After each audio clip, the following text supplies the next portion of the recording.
Hi, this is Jerry Cobb with the BUILD Initiative, and welcome to this webinar on building the supply of high-quality child care in high-need areas. We really appreciate your joining us today. Hopefully everybody can hear me fairly well. If you can't hear very well, put a message in the chat box, and we'll see if we can take care of the problem as quickly as possible. I want to introduce my partner in this effort, but before then I just want to go over a few housekeeping details. Due to the number of people who registered for this call today, and in order to include as many as possible, we had to set it up so that everyone is muted and you're hearing this webinar through your computer speakers. And we apologize for doing it that way, but we really hope it won't limit the interactive nature of this webinar. You all have the ability to write in the chat box, and we hope you'll communicate with us that way. Give us your questions and your comments. We want to hear from you as part of this discussion. You're all experts as well in terms of what has worked and what hasn't worked in your states. So please do share your own experience through your comments and questions via the chat box. And I see that someone is having a challenge with volume, so somebody will respond very quickly to you on that. So I want to turn it over now to my partner in crime, Zelda Boyd. She's a Senior Technical Assistant Specialist with the National Center on Early Childhood Quality Assurance. So Zelda, if you want to introduce yourself and say a few words about the Quality Assurance Center. I will. Thank you, Jerry, and good afternoon, everyone. As Jerry shared, I am with the National Center on Early Childhood Quality Assurance. And for those of you who are not familiar with the Quality Assurance Center, I want to just take a few moments and make sure that you're aware of our focus and invite you to reach out to us when you have questions or technical assistance needs. We are jointly funded by the Office of Health Care and the Office of Head Start in Maternal and Child Health.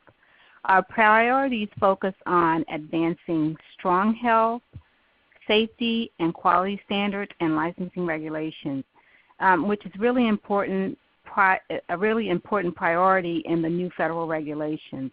We are also focused on supporting the development and enhancement of state quality initiatives, which includes the continued growth and refinement of quality rating improvement systems. And finally, we focus on enhancing quality assurance systems with things like technology, data analysis, and research.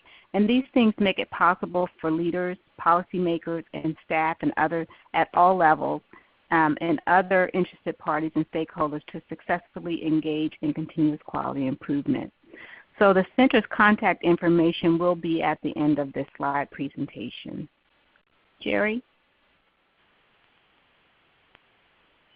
Thanks, Zelda. So as you'll see from this slide, we have a lot that we're going to cover in this webinar series. This is the first in a 5-part series, and so this webinar today will be an overview of this topic, and then we'll get into more details on individual topics within the series in later webinars. So there's just no way to cover everything all in one webinar on this topic, so we hope you'll join us for these other topics as well. And one of the questions that we're going to be asking you in the next few minutes will be, is this a good list of topics? Is there something that's missing on this list of topics that you'd like us to cover as well? And if we get enough input in that regard, then we'll come back to you with a new webinar topic to include as part of this series. So definitely think about what might be included. The series objectives for this group of webinars is to identify gaps in the availability of child care in high-need areas of the state, to examine innovative approaches to financing child care at state and local levels, to understand rate strategies aimed at building the supply and quality of child care, and to recognize models designed to build, expand, and sustain quality facilities and services in high-need communities.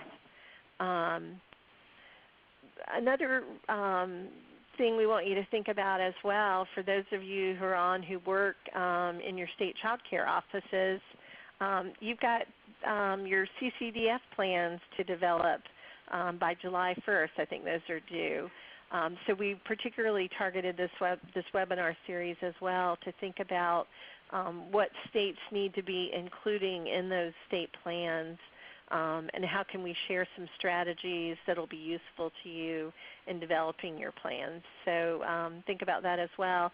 And for those of you who are not in your state child care offices but are working to build high quality early learning opportunities in your communities and states, think about what you learn from this and what input you can provide into the development of that state child care plan as well.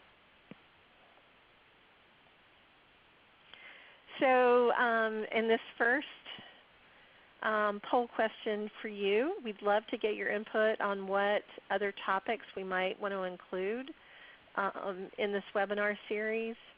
The question is, in this series, what would be most helpful to you to learn more about around the topic of building the supply of high quality programs in high need areas? And so if you will type in your thoughts on what else needs to be included, that would be great. So we're starting to get some in, how to pay for them, rate strategies, building the supply of infants and toddlers, tips on identifying areas of need, financing strategies again, which there definitely will be a couple related to financing.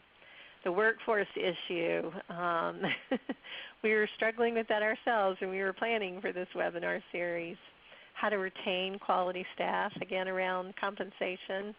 Incentives for providers, how to start programs where none exist.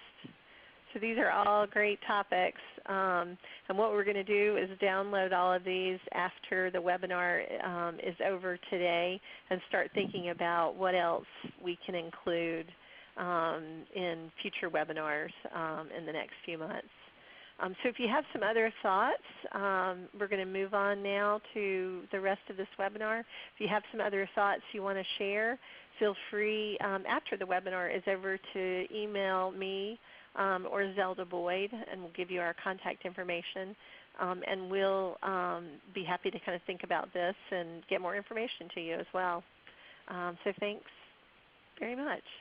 And so now I'll turn it over. I'm sorry, one more thing. We've created a web page for this webinar series, and so with each webinar there'll be some resource materials that we think would be useful to the topic that we'll provide.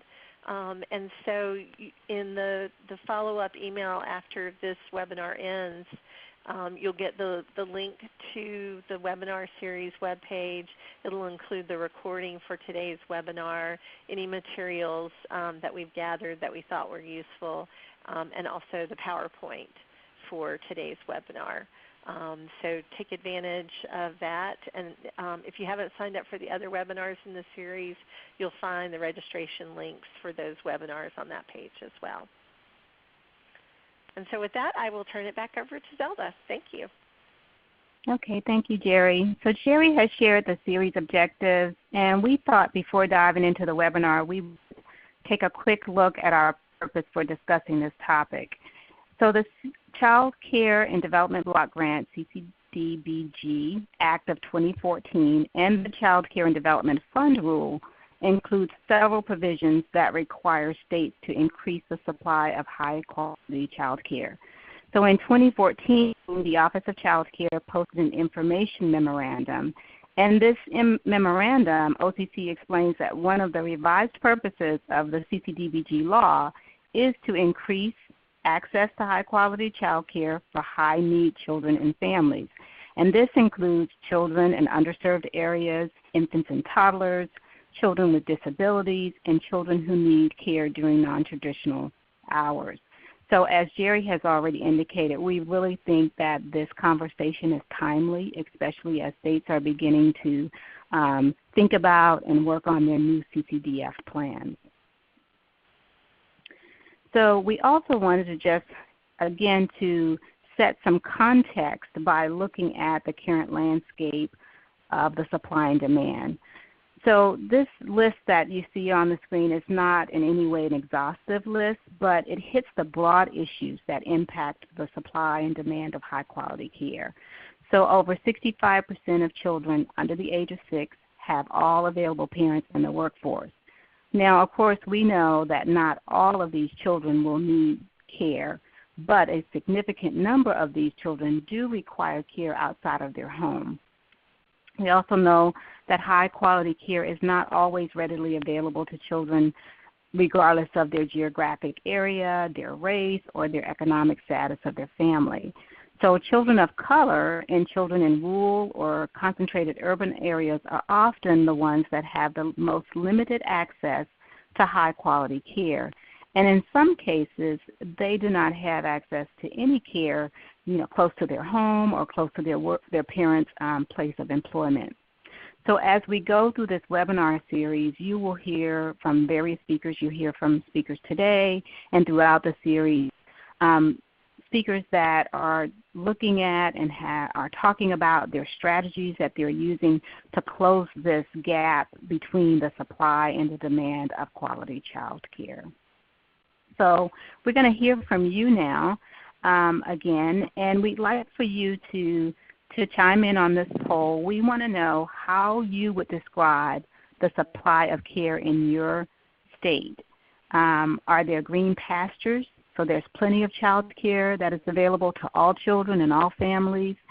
Is the climate pretty unpredictable? Are there quality programs, but they're scattered about and not necessarily accessible to all families? Is it that you're experiencing desert conditions, so there really isn't quality care at all, or very, very limited quality care for children, or you're not sure? And also, if you're not able to speak to your state status, or if your state hasn't formally had an assessment of the availability of child care, but you know what your region or local area looks like, you can answer that question based on that. So I'm seeing a lot of responses that are saying that it's an unpredictable climate, that there are desert conditions. Very few people are saying that it is that there are green pastures, unfortunately, but we know that this is what we're experiencing across the country. So I would say the area where there are green pastures. I think let's see. So yeah, we have about the majority are saying that it's an unpredictable climate, and I think that would be pretty true of within states and across the states. So if we can we on my screen I can't see whether or not we are showing the poll results. Yes, we are showing the poll results. Okay. So hopefully everybody can see it. Yes. So the majority of you have said that it is an unpredictable climate, and I think when we hear from the speakers, they'll also share their experiences with the climate of their supply and demand and the quality of care in their state.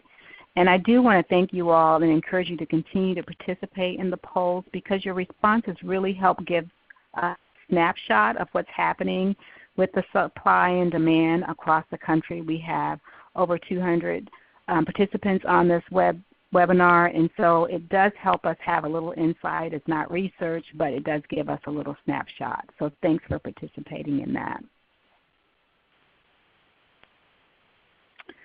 Okay, so we're going to touch bases just really quickly on some of the strategies. So during this webinar series, we will explore in depth some of the strategies that support the expansion and supply of high-quality care. So these strategies were outlined in that memo that I mentioned from the Office of Child Care. So states were encouraged to consider these strategies as they prepare their Child Care and Development Fund state plans, as Jerry has indicated earlier. This is not a checklist of required activities, but really it's a menu of options that lead agencies should consider when they're trying to build up the level of quality and available quality programs in their state. So there are multiple strategies on this list, and states are using one or two or considering using one or two of those. So in the interest of time, though, I'm not going to go through each of those strategies, but I think our speakers will touch on some of those today, like provider payments or using rates that support high-quality care, such as higher rates for infants or toddlers, or providing higher rates in rural or concentrated urban areas. Also looking at financial incentives, again, targeting specific areas, maybe mini grants, investing in community hubs. So which this involves cross-sector partners working together and really looking at those that may not typically be in the early childhood arena that you can partner with, and then expanding high-quality family child care as we look at increasing the amount of care that's available to infants and toddlers. We know that families of younger children, infants and toddlers, oftentimes do choose family child care. So building that capacity for the family child care provider. So our speakers will talk about this. Again, I do encourage you to go and look at that memo, and we will make sure that that memo or a link to that memo is available on the resource page, the web page, so that you can access that and spend more time reviewing it. So looking at this list, we're going to move to another poll. And if you would share with us from this list the programs that your state or the strategies that your state are planning for the future or are now implementing or putting into practice to help build a supply of high-quality care. And we've set it up so that people can pick multiple boxes, not just one. So mark as many as are relevant. Right. Thank you, Jerry. And then also if you check other, feel free in the chat box if you want to explain what that other is, what other thing that you're doing that maybe not that we may not have listed on our strategy list. And Zelda, we've got a question. What does expand qualified teachers / caregivers mean? Which is an abbreviation. So what that means is that using strategies to increase the quality of teachers and the availability of teachers that meet various quality characteristics. So that may be providing more training, more scholarships, growing teachers from training programs. So that's what that means. I hope that answers that question.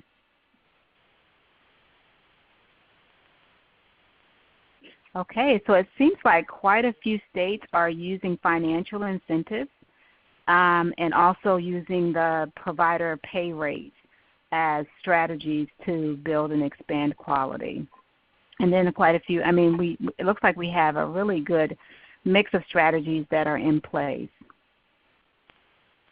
So again, we do appreciate you taking the poll. It helps us get a snapshot and get a glimpse at what's happening.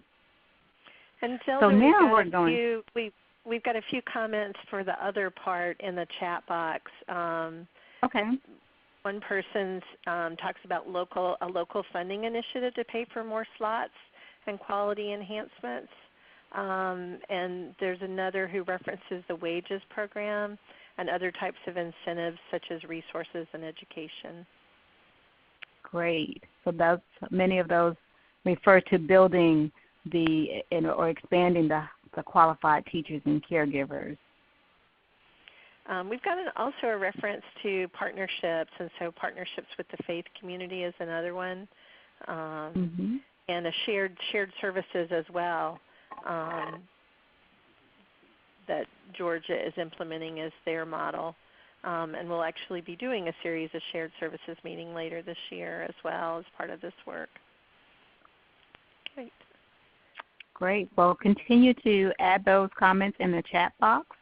Again, it's great to hear what's happening across the states. And as Jerry said earlier, as we build out the additional webinars in this series, we will be touching on some of those things. So some of you that have put information in the chat, we may call upon you to share some of your innovative strategies that you're putting into place. So, Jerry, now we're going to move on to our state panelists, which I'm sure that's where most of the folks want to hear information from states. And today we are going to start with 3 states, and these 3 states have put into play some strategies and into practice. And they will share their stories, and then we will have time for questions and answers. So remember, throughout this process, though, if you have a question, please enter it in the chat box, and we will make sure that our panelists address those when we get to the Q&A section. So joining us today, we have, and we're pleased to have with us, Janetta Green. And Janetta is the state CCDF administrator from Alabama. And then joining us from North Carolina's Division of Child Care Development and Early Education is Tammy Barnes, and she's the Chief of Regulatory Services, and Heather Loeffler, and she's a Policy Manager. And then Dawn Woods from Oregon, from the State Child Care, she's the State Child Care Director in the Oregon Early Learning Division. She also will be sharing with us today. So I want to welcome them, and we are going to start with Janetta, and she's going to share with us Alabama's story and the work that they're doing to build high-quality care. Thank you, and thank you, everyone. It's a good. I'm happy for the opportunity to share some of the successes we've had in Alabama, and then a few of our ongoing challenges as well. I was pleased to see in the survey that early Head Start Child Care Partnerships, there were 47 responses to that, because we have seen some great success with our early Head Start Child Care Partnership. We are in our 3rd year of operating the partnership, and so we ambitiously decided to do a large focus on family child care and also do a large focus across the state. So we are a statewide grantee for the early Head Start Child Care Partnership. We currently have a classroom in 29 of our 67 counties. There are family child care in 20 counties and center-based care in 13 counties. And then 21 of those counties that we are serving are designated as rural counties. And that has been a focus for us because we do have what we consider as desert conditions in our rural counties especially. And so by having an early Head Start partnership, we can start to address those deserts and bring quality child care to many of those rural counties. We have classrooms, early Head Start Child Care Partnership classrooms, in 20 of those rural counties. Again, I want to say that we were ambitious in that we also decided that we would have 80% of our children in our partnership programs will also be eligible for the Child Care Subsidy Program. So that helps us address low-income families who may have a hard time accessing quality child care. So we're addressing that also with our partnership programs. Our Family Child Care Partnership, one of the things we've done with the Early Head Start Partnership, but we have been addressing this through our CCDF funding for quite some time, is to target family child care for high-quality programs. So we have the Family Child Care Partnership, which assists family child care providers with high-quality services. We focus on moving them toward a national accreditation, and so we have many programs who are national accredited. But part of what they do is they provide individualized on-site training by a knowledgeable mentor. So the person who goes in, they refer to them as a mentor because they are knowledgeable about family child care, and they can meet the special needs that family child care providers would have. They are on-site training, connecting them with resources in the community, because sometimes family child care programs may feel isolated. And they are many times in those rural counties that I talked about. But being able to empower our family child care helps us bring quality programs and helps us bring more access to child care to our rural communities. One of our other successes is implementing our quality rating and improvement system, which we call Alabama Quality Stars. And through that program, there are incentives for programs who participate. There are incentives at each star rating. And then there's tiered reimbursement tied to our child care subsidy program. So at each level of star rating, at each star rating, there is a tiered reimbursement. So as they go from 1 star up to 5 star, our program has 5 levels. Then there is an increased reimbursement for those families who participate in the child care subsidy program, again, helping us bring high quality to our families who are most in need. However, with those things, they are wonderful, but we still have some challenges that we want to address because we're not able to serve all of our rural counties. We're not able to get the same level of high qualities within all of our counties. So we do still want to address quality care in our rural areas. We want to address retention of infant toddler teachers. Sometimes as we are training, and we see this in our Early Head Start Child Care Partnership, our teachers may move to preschool classrooms, but we don't have a system in place to help maintain a slot or a number of teachers that we can go to when our teachers are moving into other areas. And then, of course, to address more fully the infant toddler slot. Family Child Care Partnership, Family Child Care do serve more infant toddlers. Our Early Head Start partnerships are addressing that, but we still have other counties and other areas where we want to continue to address the need for more infant toddler slots. Thank you. Hey, Janetta, we've got a question in the chat box for you. Betty Gardner wants to know how many Early Head Start Child Care Partnership slots do you have in family child care? In family child care, we have 198 slots in family child care. We have a total of 566 slots. And have you found that those slots are much more expensive in rural areas? Has there been a kind of a cost analysis of that? We actually haven't done a cost analysis of that. We actually don't see necessarily that it is more expensive in rural areas to have those slots. I think what we're finding overall that is helpful for those programs, that with the partnership and the layering of funding, that's what's helping those programs be able to maintain the level of quality. I do not think the programs could maintain the level of quality at the Head Start, Early Head Start standards if we did not have the layering of the CCDF funding and also the Early Head Start funding. And that was another question, is how those family child care partnerships were funded. And so I think you answered that you have layered the funding on from Early Head Start and from child care subsidy. Okay, so Janetta, thank you. I really appreciate how you laid out both your successes and your challenges. You know, it's really important that we hear both sides of the story because it does take a lot of work to make these initiatives and these strategies work. It takes a big effort, and they still leave us sometimes with some things that, like you've indicated, on the table that you want to work toward. So we do have some other questions in the chat box, but in the interest of time, we're going to hear from our next panelist, and Jerry will be tracking those questions, and we'll circle back around to those. So Tammy and Heather are now going to share with us their work in North Carolina. Good afternoon, everyone. This is Tammy Barnes. I'm going to talk first, and then Heather will follow up after me. In North Carolina, we've intentionally created statewide projects so that all child care programs and early care and education professionals have equal access across the state. However, there are some high-need areas in the far western and eastern part of our state. Of course, we're a very long state, big state, but we find that most of our mostly it's due to the inability to access the Internet, not that they can't get to our projects. Now, this hasn't been an easy or fast-going process. It has been a long process. Our QRIS has been around since 1998, but we do have lots of things going on. In our early childhood education and training, we have around 58.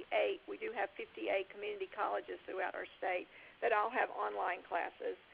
This is the third largest community college system in the United States. The community colleges provide certificates for our administrator and teacher credentials. They do our associate's degrees in early ed, and they have continuing education for our child care workforce. Our resource and referral agencies, in our state, we have 100 counties that are grouped together in 4 distinct regions, and each region services are overseen by a regional R&R lead agency.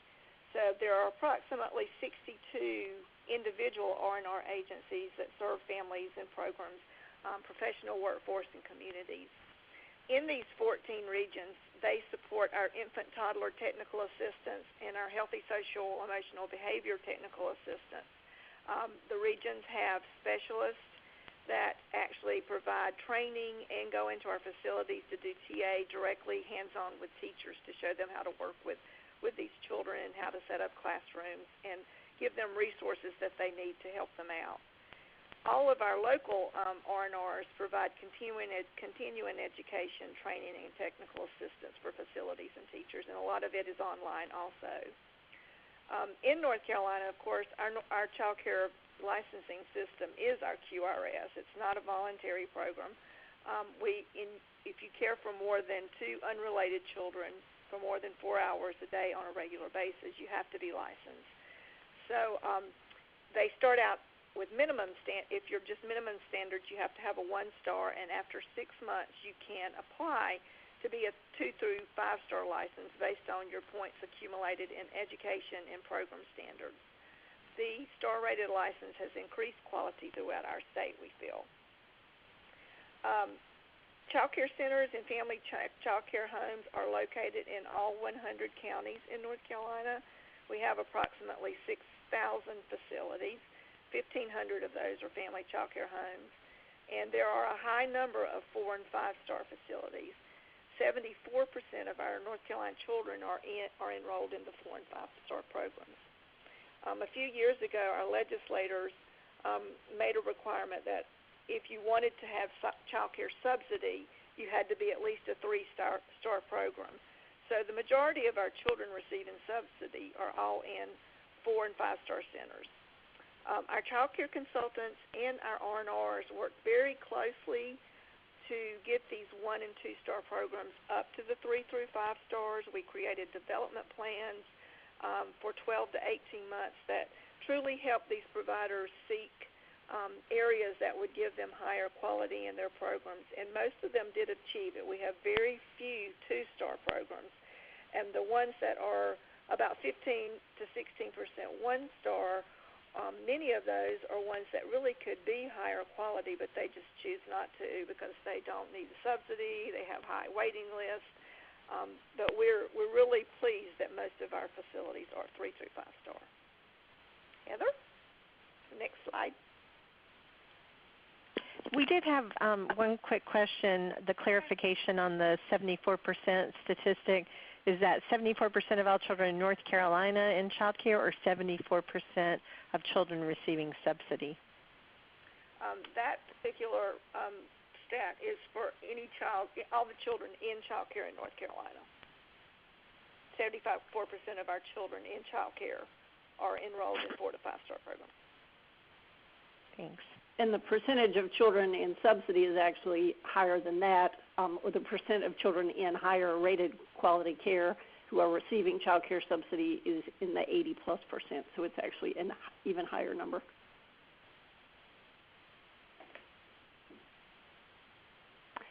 So to go on, hi, good afternoon from also North Carolina. This is Heather Lassler. To go on with our slides and our activities that we are doing in addition to what Tammy has already talked about, one of the areas that I'm most involved in is the child care market rate survey system that North Carolina is actually currently in the process of administering. I expect many of you also are as well. And through that survey, how we administer that survey, we have a differentiated and tiered reimbursement system for child care providers based on the type of care, either family child care or child care center, the star rating, as Tammy referenced, 1 through 5, the age of the child, and the geographic location. So we have a number in the thousands of very specific rates for providers based on where they are, who they're serving, and what type of care they're providing. In addition to that, we also participate and partner with our R&Rs and some of our nonprofit and other child care related agencies to participate in the wages program, which allows teachers and provider staff to work together to increase their teacher education, and then as a result of that, to increase the salaries that they're making and the financial things that they can access. We also work with many of those same partners to participate in the T.E.A.C.H scholarship program, which I'm sure many of the states out there, it's in multiple states, so I expect you guys are familiar with that. T.E.A.C.H scholarships that provide financial incentives and financial supports to providers and staff to increase their education levels. And then we have a very unique program in North Carolina, the Smart Start partnerships, which each of the 100 counties that Tammy mentioned has a Smart Start partnership that serves them, that works with them, and those activities are very locally organized in terms of finding out what the specific needs are of that area, what providers, what partners are available, and how each of those local needs can be met in that very same community. And throughout North Carolina, Smart Start and the Partnerships for Children create a public-private partnership to meet statewide needs.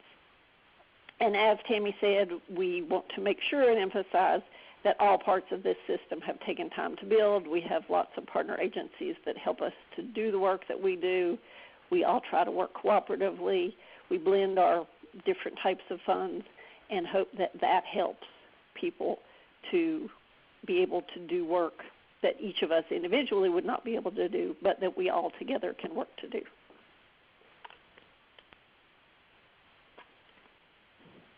Heather, thank you. Jerry, I see that we have lots of questions in the chat box, so we do have a few moments before Don presents if you want to share a couple of those questions and have Heather and sure. And some of those questions are being answered in the chat box too. So everybody should keep an eye on their chat box for answers. But one question, Heather or Tammy, how is the wages program funded in North Carolina? Go ahead, Heather.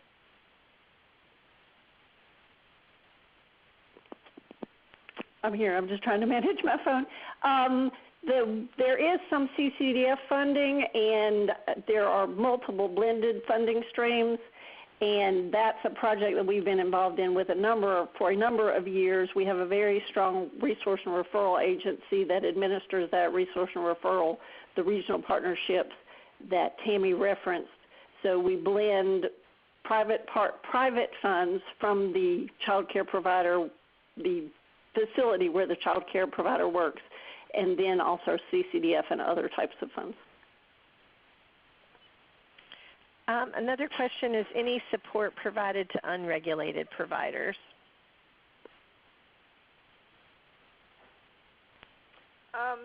Not at this time. Most, like we see in North Carolina, if you care for more than 2 children, you have to be licensed. So we did have some subsidy dollars going to unregulated for a while, but when the legislation changed that you had to be a 3-star, that stopped.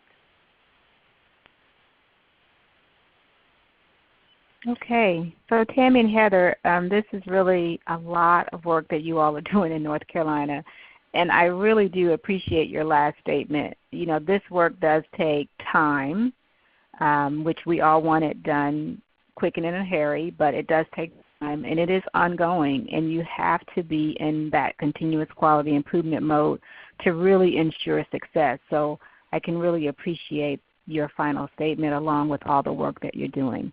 So we're going to continue to monitor the chat box, but we're going to move on to Dawn in Oregon. Dawn?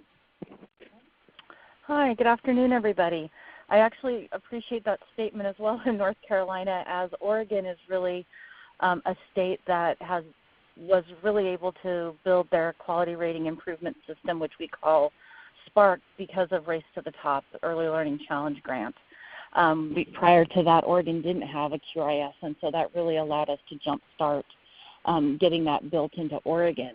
And through that work, I think the other states that have shared, probably a lot of this looks probably fairly similar, but that's really how we were able to infuse quality improvement specialists within our child care resource and referral system that exists in our state, and what those professional development supports were. And so for Oregon, the QRIS created what they do, that framework in which we were doing a lot of really good work, but we really didn't have something to kind of hang everything together. And so getting the quality more integrated into the work is what Spark or Oregon's QRIS really allowed us to do. And, I can share that, with the end of the race to the top, the providers are feeling it in terms of the quality improvement specialists and not having as many people out there supporting them. But I think through that work, some of the two areas that I want to focus the most on around subsidy bonuses and our focused child care networks is really what has come out of that. And so part of the subsidy bonuses, it's a little different than tiered reimbursement, but our QRIS is a 5-tiered system with licensing as those first foundational standards of quality. And when you are a 3, 4, or 5-star program, there's different bonuses that you receive for every child that you care for. So if, let's say that your reimbursement rate is you get $200 for a child, if you're a 3-star, you would get $250 every month for that child. So we call them bonuses. I think the interesting part that Oregon was able to do is we also provide an incentive to the parent to choose child care in terms of a reduction in their copay that they pay for that quality. So both the provider is getting additional dollars for providing quality care to children receiving subsidy, as well as parents are getting a reduction in their copay for choosing quality care. The other big, I would say, quality supply building strategy that started again with Race to the Top was our focused child care networks. And so in Oregon, we have a huge focus on equity, and we have implemented early learning hubs, much like North Carolina's Smart Start, in 16 communities that really self-organized across our state. And they're really looking at serving children furthest from opportunity and really looking at the community needs and really prioritizing specific populations of where we need to target our resources. And so we were able to launch 20 focused child care networks with Race to the Top funding. And we ran those through our early learning hubs so that those child care providers that are caring for children that are the focused population of that community were recruited to be a part of those focused child care networks. And so some of our larger early learning hubs received, might have like 2 networks based on the need. Like in one large community, our metro area, there was specific to a Spanish-speaking network as well as an African-American network. And I believe that a neighboring county that's in that metro area was also able to really focus in on we have a pretty large Russian-speaking population. So I use those as examples to really talk about how these networks are really meant to target and recruit providers serving a specific population. The success that we've experienced, I think, was really realized on 2 fronts. The first one is that our state actually invested general fund dollars into supporting focused child care networks. Now, it's not nearly what the Race to the Top dollars were, but I think it really goes and looks at the impact that it's made in the communities. Some of the pictures can be really rather shocking of a program that went through this network and received the professional development and coaching to go from a very sparse home to having a cozy reading center, and the activities and just how this empowered the providers to look at themselves as professionals. And so for Oregon, we really look at this as both the supply of quality specifically, and the focus part of it is really critical. Along that, and kind of in the same kind of evolution of early learning in Oregon, we received some Preschool Promise dollars, and that's our state-funded pre-K, we kind of have two different state funded. It gets a little complicated, but what we've really learned is that without this investment in programs, our state would not have been prepared to then also create a mixed delivery model for preschool in our state. And so many of our child care providers and the child care facilities that participated in the focus networks were really teed up to then go and become a Preschool Promise provider, which actually has a wage component to which they receive a wage that is close to that of a kindergarten teacher, which is significant, as well as additional requirements. I think a couple things that we've kind of learned through this process is we really in Oregon, we're looking at our focus networks to be a very community-driven, what does it need to look like? And I think as we move forward, we'll probably put some more, I guess, arms around what exactly a network is and just a few more parameters, because it has been challenging to, kind of evaluate it across the state and make sure that that continuity is there. And I also think as we continue to integrate our systems from the licensing to the Spark, and then looking at Preschool Promise, mixed delivery in the schools, that as an early learning system, like the more we integrate, the more we learn about all the nuances. And so there's been a lot of problem solving that's going on, but again, it's all there and enhancing the supply and availability and really affordability in some cases for families. I think the other supply building strategy that I'm not sure is going to be there, but I have a hunch and I'm looking forward to kind of seeing how it evolves, is in Oregon, half of our subsidy dollars, child care subsidy dollars, goes to license exempt providers. And so, that's a significant population. So with the reauthorization of CCDF, requiring the monitoring and, the additional enhancements, that's been really significant for Oregon. And I'm really looking at that as we go out and are doing the monitoring and working more with those providers caring for 3 or fewer children, of what subset of those might be interested in becoming a licensed child care provider in order to care for more children. And in our revision of our QRIS, we're really looking at how does it not start at licensing, but really start the continuous quality improvement component of our QRIS. How does that start pre-licensing so that we can really look at building and engaging providers from the beginning as they're starting to care for children?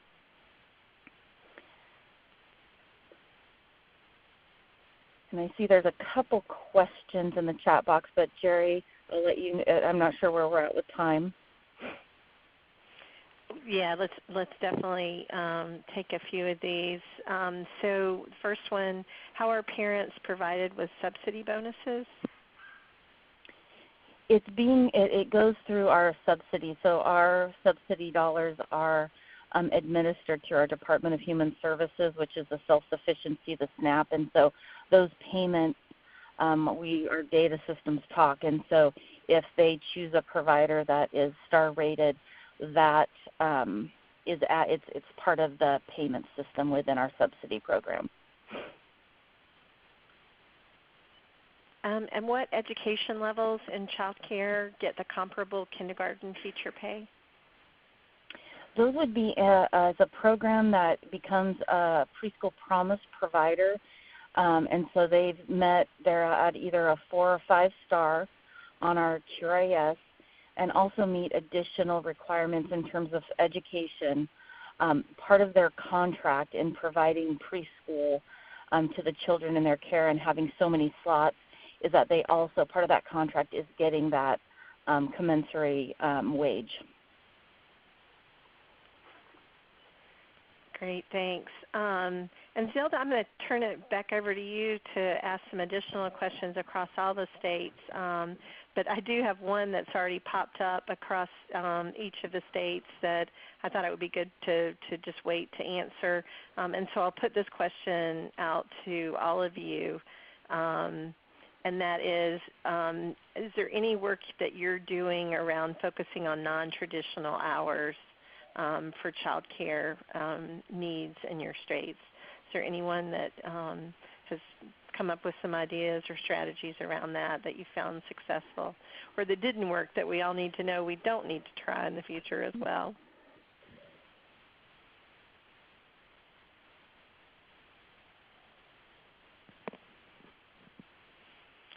Nobody wants to jump on that question.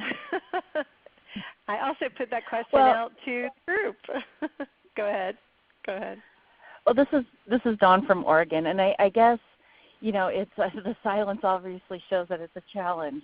I think particularly our license exempt receiving subsidy providers, we know work a lot with families in those non-traditional hours. And so, for me, it's more going to be interesting in how can we look at that supply and get them engaged in more of the quality, continuous quality improvement for those children that they're caring for in those non-traditional hours. So, unfortunately in Oregon, we're still, we're kind of in a wait and see, and it's one of those strategies we're hoping that we can get some traction on. So I'll piggyback on that question.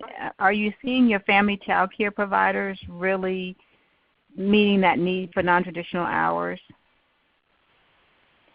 I think they're the group that meets it the best. I would not say they're meeting the full need, but that our centers in Oregon, it's just not cost effective for them to be able to provide that non-traditional. So it's really in maybe, in licensed family care, but primarily the non-traditional hours are by the license exempt providers. Thank you. Janetta, were you going to chime in?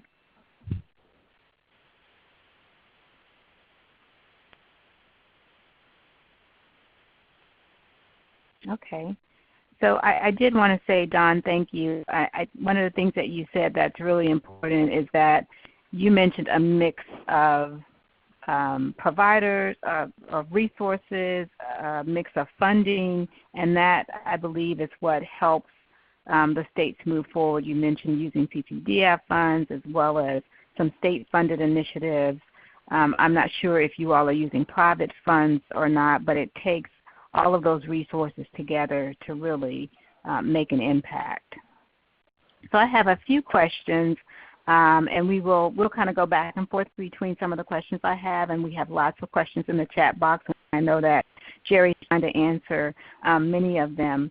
But one of the questions I have is around rural areas. So each of your states, Heather and Tammy, Don and Janetta, each of your states has significant rural areas.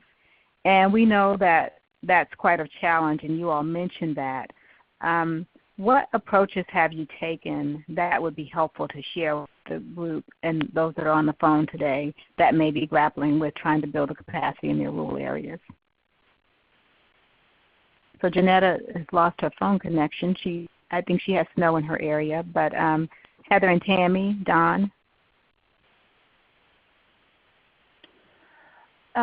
So this is Dawn from Oregon. I'll start. So yeah, Oregon has rural. In fact, we are a state that has classified frontier land in Oregon. And so, the rural and the access and really just even the connection and relationship is challenging. I think our child care resource and referral as well as our early learning hubs have really helped to build and bring that provider community together. And what we've really kind of learned is the focused child care networks in those communities, they may not have as many providers because there's just not as many providers out there, but that coming together as a provider community and having them really, because we all know how isolated child care providers can be in general, let alone in a rural or frontier community, that having those connections have really helped them work together and share resources. And so, again, it's that focus on where the children are and what are the providers that have helped us, I think do some creative things in terms of we have done some trainings in a rural community that's actually broadcasted from a more urban facility, and then you have the a trainer facilitating that at both locations so that we can increase the availability of training and types of training when you're, really limited by the number of trainers that might be available in a rural community. So trying to use technology as well as that, building that network and relationships as could be approaches that we've been taking. And I think it's important to emphasize the role of the licensing specialist going out on both the scheduled visit as well as the unannounced visit, and the additional time that takes, but that when they're there, they're spending that time with the provider and providing both, doing their regulatory piece, but also providing the technical assistance and consultation to providers and really encouraging them of the different resources of where to access and how to access. Thanks, Dawn. Heather or Tammy? This is Tammy in North Carolina.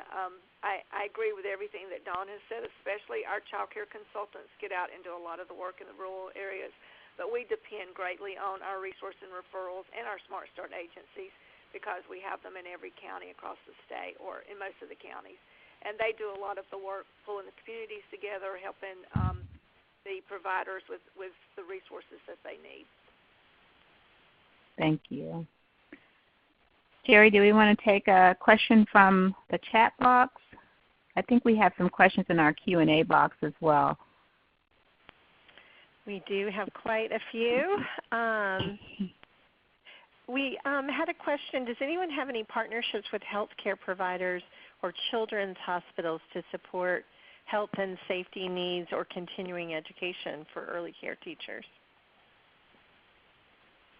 In North Carolina, we work very hard with our public health department, which gives us lots of information about how to help our teachers and our families, but they're in the process of putting mental health training together for our communities across the state and including our child care providers in that kind of training. In Oregon, I think our early learning hubs, so the community convener organizations really serve in bringing together those cross sectors, so specific with health. And, I think a lot of it depends on kind of the backbone organization of the early learning hub and what kind of those partnerships are. But there's definitely connections, particularly around screening, oral health, and some of those partnerships that are bringing the community together. And because of the child care partnerships being there as well, that providers are being able to benefit from. But it's definitely a community by community relationship and services that are there. Okay, so we had one other question here, and I see that similar question in the chat box. And unfortunately, Janetta has gotten bumped off of a call, and I think she's had some experience with this. But one of the questions is that the participant on the call says that they have an inadequate supply of infant and toddler slots in high-quality settings because of the push for universal pre-K in their state. Is anyone else able to share what you're doing to resolve this, or are you seeing this as an issue in your state?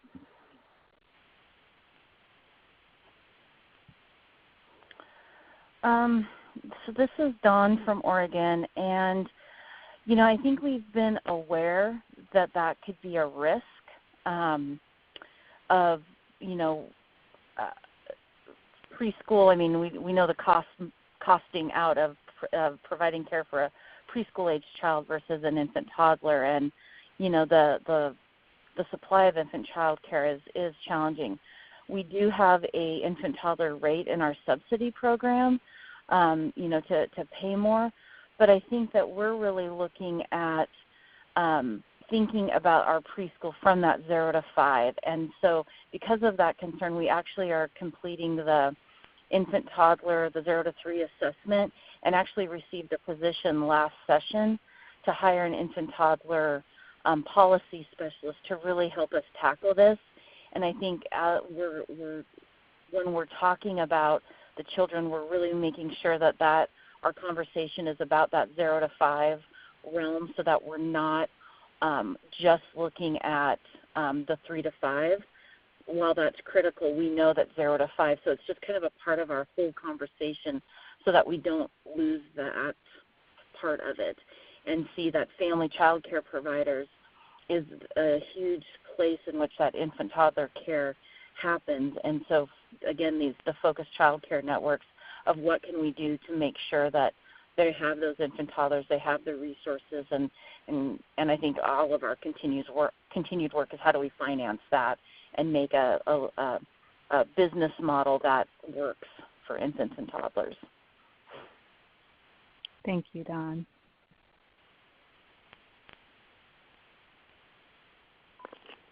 North Carolina, this is Heather. North Carolina also just recently added a position specializing in infant toddler policy. It literally, she just started yesterday. And so we are trying to address, and we also have a couple of other projects ongoing that are specifically focusing on, per the CCDF requirement, and seeking to provide as much and high quality infant toddler care as possible. We have some other similar projects that are ongoing looking at what types of infant toddler care are provided in North Carolina, what we are lacking, and what best practices can be copied from other areas and reproduced where they are not currently existing. Thank you. We have a question in the chat box about, the question says, could you be more specific about private partnerships? And I think maybe, Dawn, you shared that you had some private partnerships. In North Carolina as well. Okay. You all want to share a bit more about how those work and how you've developed those partnerships?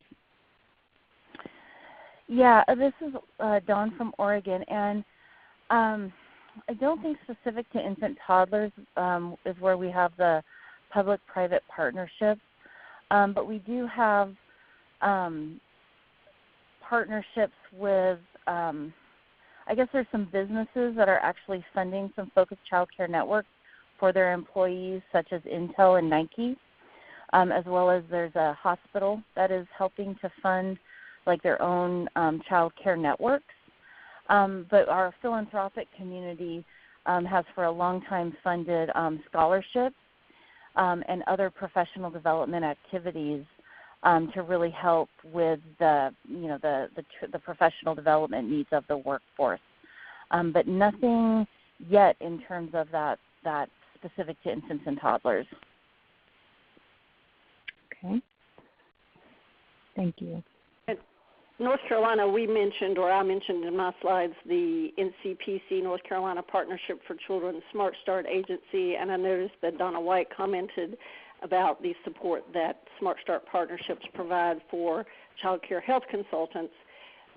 The Smart Start Partnership concept was created in North Carolina a number of years ago, and the partnership receives state funds and then is also required to have a local match where in each local community partnership, they receive local either in-kind contributions or cash contributions to help them with the work that they are doing.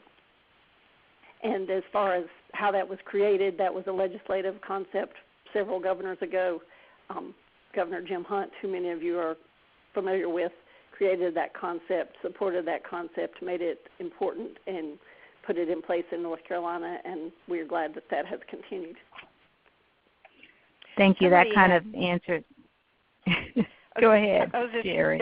Sorry about that, Zelda. I was just going to chime in to say, in one of the other questions you'd asked about funding for the State General Fund that supports all of this, and Smart Start that they reference in North Carolina is funded from the State General Fund, as well as there's subsidy funding from the State General Fund as well. And that's all about advocacy in terms of how it happened. Mm-hmm. Advocacy and gubernatorial leadership. Someone also had a question about what are the eligibility requirements for child care networks to admit children?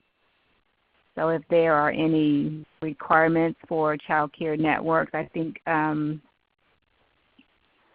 North Carolina you all said that 80% of the slots were available to children that were receiving subsidy.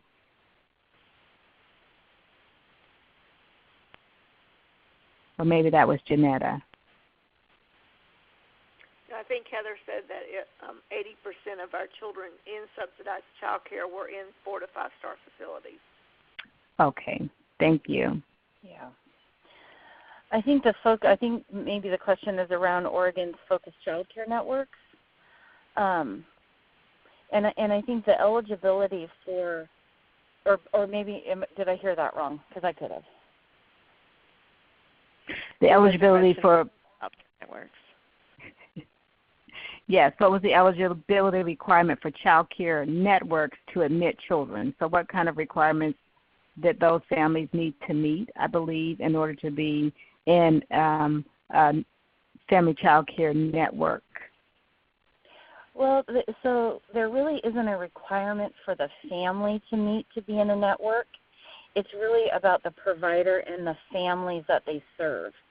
And so we were targeting our recruitment based on what the hubs, the early learning hubs, had identified as their priority communities. So maybe there was their focus was on the Latina community. So there they would be looking for providers who care for Latinos and would create a focused network there. So you're looking at the population, but not necessarily the specific children that would participate. I think this question is somewhat related to the child care market rate survey system that North Carolina mentioned. There's a question here with subsidy that is provided in parent payments. How close does a payment come to the true cost of child care? As you look at strategies for payment as being a strategy to build the capacity for high-quality care. We're actually, this is Heather from North Carolina, and we are actually addressing, I think that question is even deeper. Annette probably does realize, maybe doesn't realize how many different facets are involved in that question. In our primary market rate survey, what we ask providers is what is the rate that they charge parents. However, as many of you are aware, the cost of actually providing care may not really be addressed by the rate that providers charge. So we have for many years, and do continue again this year, to ask providers for the more basic question, what do you charge families for care? But this year and last year we undertook a pilot project to look at providers and ask providers what does that actually cost them to provide care. So this year we are, through our regular market rate survey, trying to expand that effort, and we have found it to be very, very difficult. When we talk about challenges, it's difficult in many cases for providers to tell us how much it costs them to provide care, and it's also difficult to capture that information in a way that is reasonable in terms of ease of being provided, and a similar way to capture it across the state, across the many different types of care that are provided. So to answer the original question, I would say that it depends on the age of children being cared for, and in many cases the geographic location, how close the parent copay and the subsidy reimbursement rate come to meeting the actual fee. And then we're still trying to learn what is the actual cost of care and how much does the fee itself go toward meeting that actual cost. Thank you. We still have lots of questions that we want to answer. Jerry, I'm just going to do a time check-in with you. Do we have time for additional questions?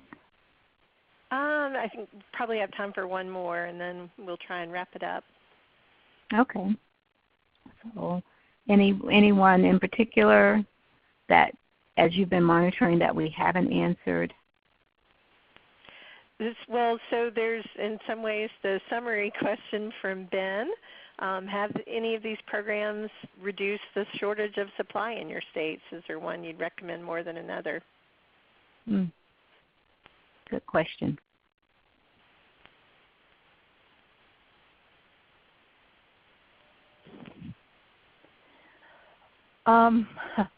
This is Dawn from Oregon, and I would say, we're not done yet. I think the shortage is so immense that we haven't yet, the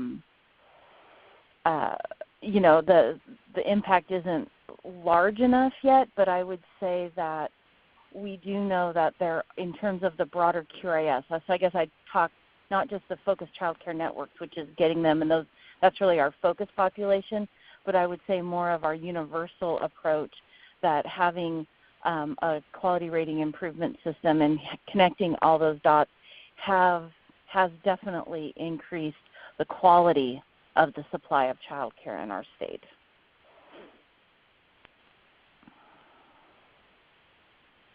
Thank you, Dawn.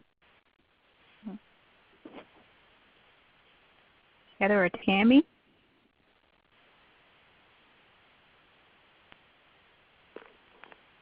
I would agree with what Dawn said. I don't know. I mean, there's such a broad question about scarcity, lack of supply, different geographic areas and different age groups, different types of care, families who would prefer family child care home versus child care center, or the opposite of we have an NC pre-K program that provides focused 4-year-old care, so we certainly think we've made additional strides in providing care for that age group in a high-quality setting.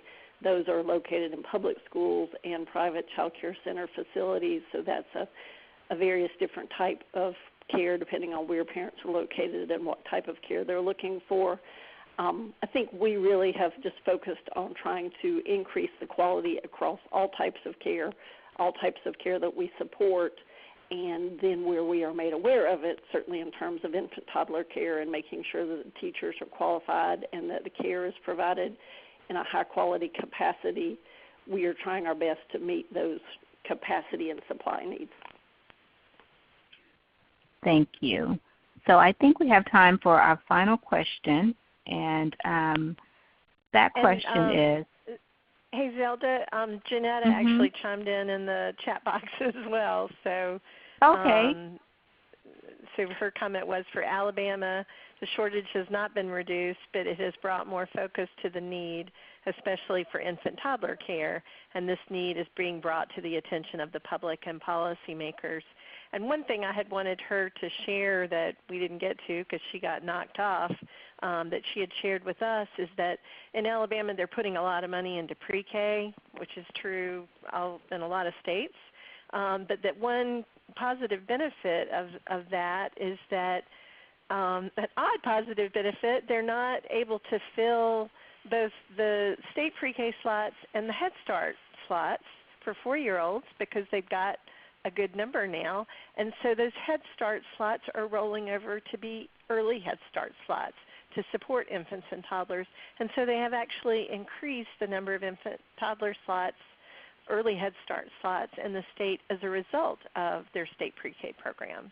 So that has been a very positive outcome of the pre-K investment. That is. And I will turn That's great. back over to you. Thank you. So my final question for the panelists is, from your own experience in dealing with this issue of building the supply of high-quality care, especially in those high-need areas, what would you say are some key lessons learned of wisdom or advice that you could share with our participants today? So, Dawn, I'll start with you. Yeah, I think the key lessons come from what we've learned from our focused child care network, and that you want to create the parameters of your networks to allow a community to really target a specific population and create it in a way that meets their needs, whether it's a specific language need or urban versus rural need. But I think you have to have kind of the core principles really sound so that your outcomes is meeting a very targeted objective. And so, I mean, I think we let ours be a little too loose at the beginning.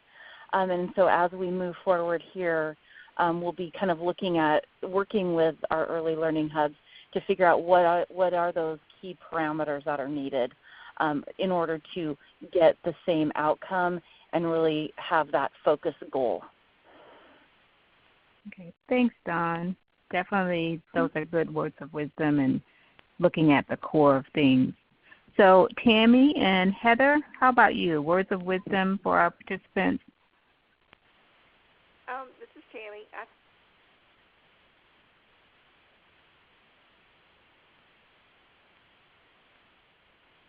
Tammy, I think we've lost you. To the snow. Heather, are you there? I am here, and I am trying to come up with words of wisdom. I think words of wisdom are difficult at this point. I guess all I can say is that we just keep trying. We keep trying. We get input from our partners. We continuously ask local contacts, local providers, local partners, people across the state, what can we do for you? What do you need? What are we not providing now that you would like us to provide? Where are our funds? Where do they need to be redirected? What's providing the best outcomes? How can we do what we're doing better? We actually, for one of the first times when we were putting together our previous CCDF plan, did some public comment sessions across the state, and those were very, very well received, and we got a lot of good feedback from those, and we're planning to do those again. And so we just try to be as responsive and seek as much input as we possibly can from the people that are on the front lines and from our different partner agencies and from all of our field staff who are located across the state, and keep trying to do what we're doing better, try to change it up to meet the needs that are there wherever they are. That sounds great. And so I really want to thank our panelists today for joining us, and I want to share with the participants that we are capturing all of the questions, and as we go through this series, we'll try to answer as many of these questions, even those that we weren't able to get to today. But don't get off the line yet. Jerry's going to wrap up our session, and she has a quick little poll for you all. Jerry? Thanks, Zelda, and thanks also to our speakers, and thanks to all of you as an audience. I love all of the comments that are going back and forth to each other in the chat box. That's been fantastic for all of us to read. So thank you so much for being and sharing your own expertise and thoughts about this topic. I hope everybody will join us for the next in the series of webinars, which will be February 13th.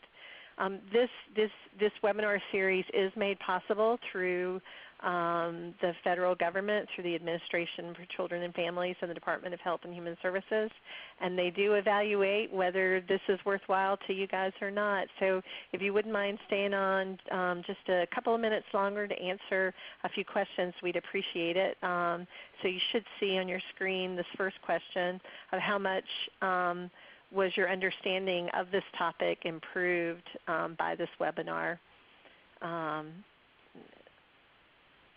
And we'll wait a few minutes and give you a chance to respond to that, and then just a couple more questions, and we'll let you go. While people are answering this one, just to remind you, there will be a follow-up email going out that provides the web page link, and it will include the recording for today's webinar, the PowerPoint, and resources that we've identified that we thought would be useful and that have been referenced as well in today's webinar. You'll also find the registration links to the rest of the webinar series as well. So look for that. So if you've not already registered for those other webinars, you'll be able to. And the next question, how likely is it you'll use at least one of these strategies or practices?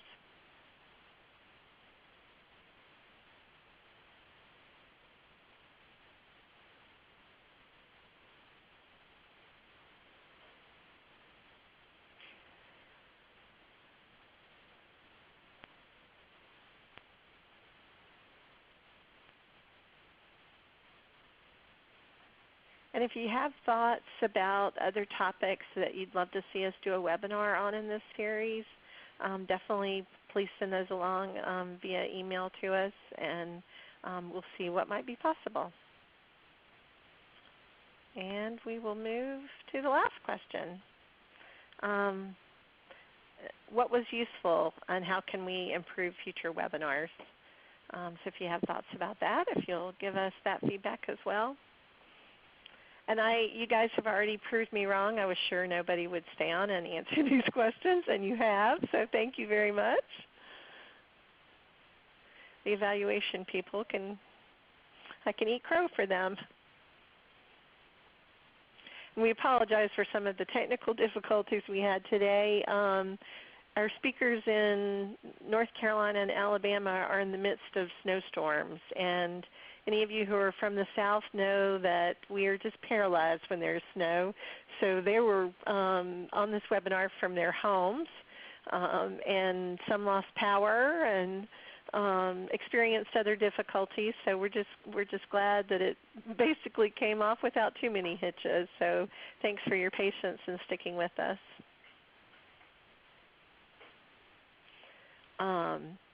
And in the last slide that I'll click to, once we get these last few comments, you'll see the contact information for me and for Zelda.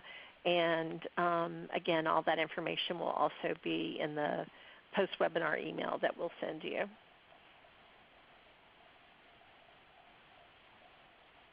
Zelda, anything I've missed that you want to add to the final comments? No, just to really appreciate, like you said, everyone participating. And unfortunately, when it's so many folks on the line, we can't have everyone speaking. But I really appreciate everyone using the chat feature and giving us the feedback and staying on to provide us feedback on the evaluation portion. This will help us for future sessions. And also, just Jerry, make sure you do tune into the next sessions. This was our introduction session. The next ones will go into more detail, more information, even more resources than have been provided today, which has been a great introduction, we think, the subject. And so stay tuned for the next ones.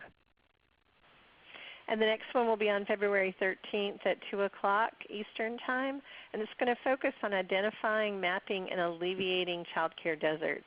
We did a planning call this week on this topic, and we literally go from the macro to the micro level, from the national level to the state level to the local level as well, in terms of talking about how you identify and map and alleviate child care deserts. So hope you will tune in. We are looking forward to having that conversation and sharing it with you as well. With that, we will close for now. All of these links that I'm flashing by will show up in your email box shortly. Thanks very much, and have a great day, and stay warm. Take care. Bye.